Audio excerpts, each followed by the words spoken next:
क्या आप जानते हैं सावन में भगवान शिव को गंगा जल चढ़ाने के पीछे एक ऐसा रहस्य छिपा है जिसे जानकर आप भी कह उठेंगे, हर हर महादेव।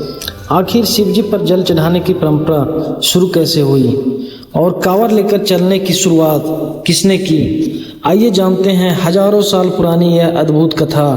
हिमालय की ऊंची ऊंची चोटियों पर उगते सूर्य की पहली किरणें पड़ रही हैं। प्रकृति के दिव्य प्रकाश से नहा उठी है और वातावरण में ओम नमः शिवाय की ध्वनि गूंज रही है। सावन का महीना शुरू होते ही भारत के गांव, नगर और तीर्थस्थल भगवा रंग में रंग जाते हैं। लाखों शिव भक्त कंधों पर कांवड़ लेकर बोल बम का जयघोष करते हुए आगे बढ़ते हैं। हर भक्त की आंखों में अटूट श्रद्धा और मन में केवल एक संकल्प है, पवित्र गंगा जल भगवान शिव को अर्पित करना। रास्ते भर भजन, ढोल और घंटियां की मधुर ध्वनि सुनाई देती है। तभी मन में एक प्रश्न उठता है, आखिर यह परंपरा कब शुरू हुई? सावन में ही शिव जी पर जल क्यों चढ़ाया जाता है और इसका रहस्य क्या है? उत्तर जानने के लिए हमें हजारों वर्ष पीछे पौराणिक काल में जाना होगा। वह समय जब देवता, ऋषि और असुर एक ही धरती पर अपनी अपनी साधना में लीन थे। घने जंगलों में ऋषि मुनि कठोर तप कर रहे थे। यज्ञों की अग्नि से वातावरण पवित्र हो रहा था और संपूर्ण पृथ्वी धर्ममय दिखाई देती थी।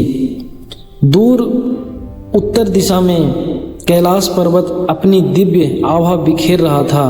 वहाँ भगवान शिव गहन समाधि में बैठे थे और माता पार्वती उनके समीप विराजमान थीं। देवताओं के देव महादेव पूर्ण शांति में लीन थे। उनके चारों ओर नंदी, गण और ऋषि श्रद्धा से उनकी सेवा में उपस्थित थे। इसी बीच असुरों की शक्ति दिन प्रतिदिन बढ़ने लगी। देवताओं का तेज कम होने लगा और स्वर्गलोक पर संकट के बादल मंडराने लगे। देवराज इंद्र सहित सभी देवता अत्यंत चिंतित हो गए। वो समाधान की खोज में भगवान विष्णु के श्री चरणों में पहुँचे और अपनी व्यथा सुनाई। भगवान विष्णु ने शांत स्वर में कहा, यदि अमृत प्राप्त करना है तो क्षीर सागर का समुद्र मंथन करना होगा।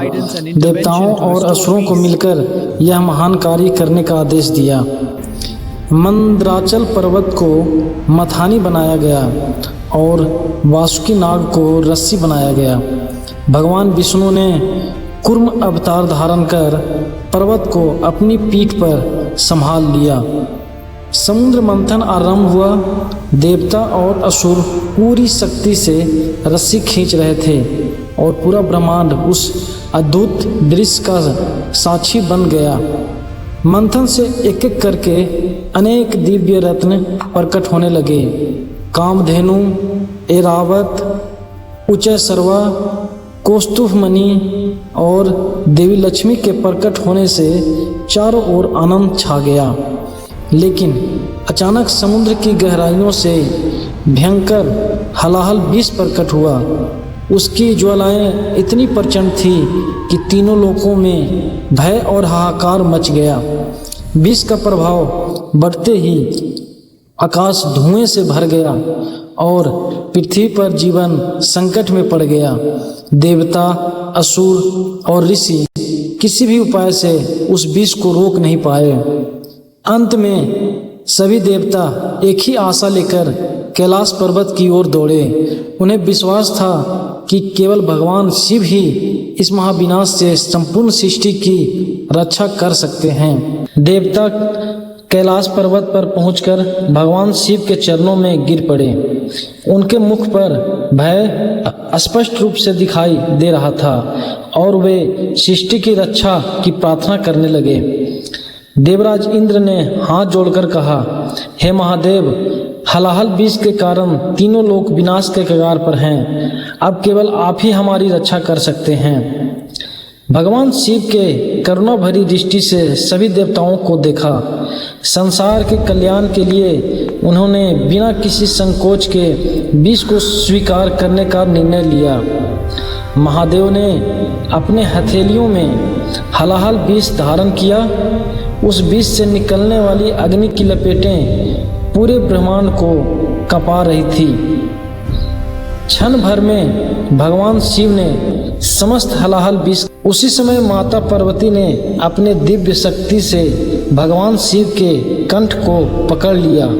उन्होंने विष को शरीर में फैलने से रोक दिया ताकि सृष्टि का संतुलन बना रहे। विष भगवान शिव के कंठ में ही ठहर गया। तभी से उनका कंठ नीले रंग का हो गया और वे नीलकंठ महादेव के नाम से विख्यात हुए। हलाहल विष का प्रभाव अत्यंत प्रचंड था। भगवान शिव के शरीर से दिव्य अग्नि और असहनीय ताप निकलने लगा। तीनों लोकों में चिंता फैल गई कि महादेव के इस ताप को कैसे शांत किए जाए। देवता, ऋषि और सिद्ध पुरुष उपाय खोजने लगे। महर्षियों ने कहा, जल शीतलता और जीवन का प्रतीक है। यदि भगवान शिव का पवित्र जल से अभिषेक किया जाए तो उनका ताप शांत हो सकता है। तुरंत देवता गंगा, यमुना, सरस्वती और अन्य पवित्र नदियों का जल लेकर आए। सभी ने अत्यंत श्रद्धा से भगवान शिव का जलाभिषेक आरंभ किया। जैसे जैसे शीतल जल भगवान शिव पर अर्पित हो गया, उनके शरीर का ताप कम होने लगा। पूरे वातावरण में शांति और दिव्यता फैलने लगी। देवताओं ने राहत की सांस ली और भगवान शिव का बार बार धन्यवाद किया। उनकी करुणा के कारण ही संपूर्ण सृष्टि विनाश से बच गई। उस दिन से भगवान शिव पर जल चढ़ाना श्रद्धा, सेवा और कृतज्ञता का प्रतीक माना जाने लगा। भक्तों ने जलाभिषेक को महादेव की आराधना का महत्वपूर्ण अंग बना लिया। समय के साथ यह परंपरा ऋषियों के आश्रमों से निकलकर पूरे भारत में फैल गई। प्रत्येक शिव भक्त अपने सामर्थ्य के अनुसार जल अर्पित कर महादेव का आशीर्वाद प्राप्त करने लगा। फिर एक और दिव्य घटना हुई, माँ गंगा का पृथ्वी पर अवतरण।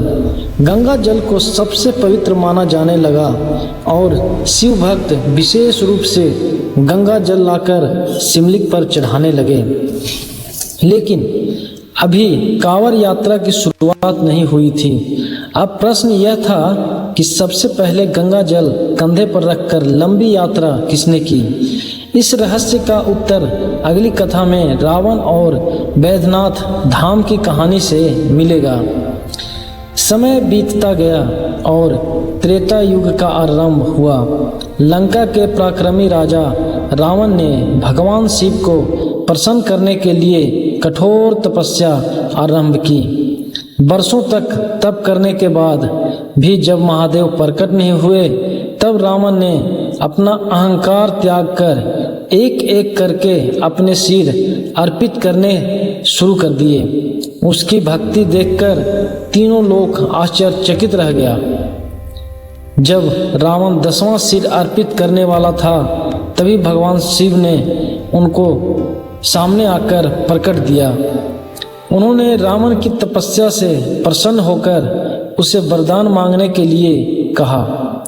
रावण ने प्रार्थना की, हे प्रभु, मैं आपको लंका ले जाकर प्रतिदिन आपकी पूजा करना चाहता हूँ। भगवान शिव ने उसकी भक्ति स्वीकार की। महादेव ने उसे एक दिव्य शिवलिंग प्रदान किया, लेकिन साथ ही एक शर्त भी रखी। उन्होंने कहा, यदि इस शिवलिंग को मार्ग में कहीं भी धरती पर रखा तो यह वही सदा के लिए स्थापित हो जाएगा। रावण शिवलिंग लेकर लंका की ओर चल पड़ा। देवताओं की चिंता हुई कि यदि शिवलिंग लंका पहुंच गया तो रावण और भी शक्तिशाली हो जाएगा। देवताओं ने भगवान विष्णु से सहायता मांगी। योजना के अनुसार रावण को मार्ग में लघुशंका की आवश्यकता महसूस हुई और उसे कुछ समय के लिए शिवलिंग किसी अन्य को सौंपना पड़ा। भगवान गणेश एक बालक के वेश में वहां पहुंचे। रावण ने शिवलिंग उन्हें पकड़ा कर और जल्दी से लौटने का वचन देकर चला गया। कुछ समय प्रतीक्षा करने के बाद बालक बने गणेश ने रावण को कई बार पुकारा।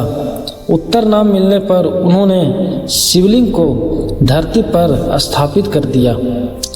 जब रावण वापस आया तो उसने पूरी शक्ति लगाकर शिवलिंग उठाने का प्रयास किया, किंतु वह शिवलिंग अचल हो चुका था और धरती से तनिक भी नहीं हिला। कहा जाता है कि वहीं पवित्र स्थान आगे चलकर बैजनाथ धाम यानी देवघर के नाम से प्रसिद्ध हुआ। आज भी लाखों श्रद्धालु वहां जलाभिषेक करने पहुंचते हैं। लोक परंपराओं में यह भी माना जाता है कि रावण गंगा जल लाकर भगवान शिव का अभिषेक करता था।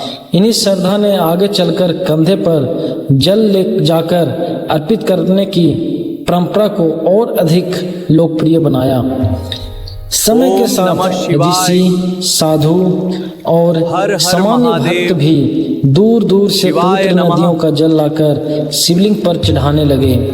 दो कलशों को बांस के सहारे कंधे पर संतुलित करके ले जाने की इस पद्धति को कांवर कहा जाता है। विशेष रूप से सावन के महीने में जब वर्षा से प्रकृति हरी भरी हो जाती है और भगवान शिव की आराधना का विशेष महत्व माना जाता है, तब कांवर यात्रा एक विशाल जन आस्था का पर्व बन गया।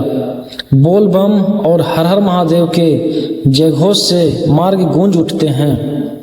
कांवर यात्रा केवल जल ले जाने की यात्रा नहीं, बल्कि संयम, सेवा, भक्ति, अनुशासन और समर्पण का मार्ग है। श्रद्धालु पूरी यात्रा में पवित्र आचरण, सत्य, धैर्य और भगवान शिव के स्मरण का पालन करते हैं। आज भी करोड़ों शिव भक्त गंगा जल लेकर भगवान शिव का जलाभिषेक करते हैं। यह परंपरा हमें याद दिलाती है कि महादेव ने संसार की रक्षा के लिए विष को अपने कंठ में धारण किया था और भक्त प्रेम, कृतज्ञता तथा श्रद्धा के प्रतीक के रूप में उन्हें शीतल जल अर्पित करते हैं। एक बार गौर से बोलिए हर हर महादेव।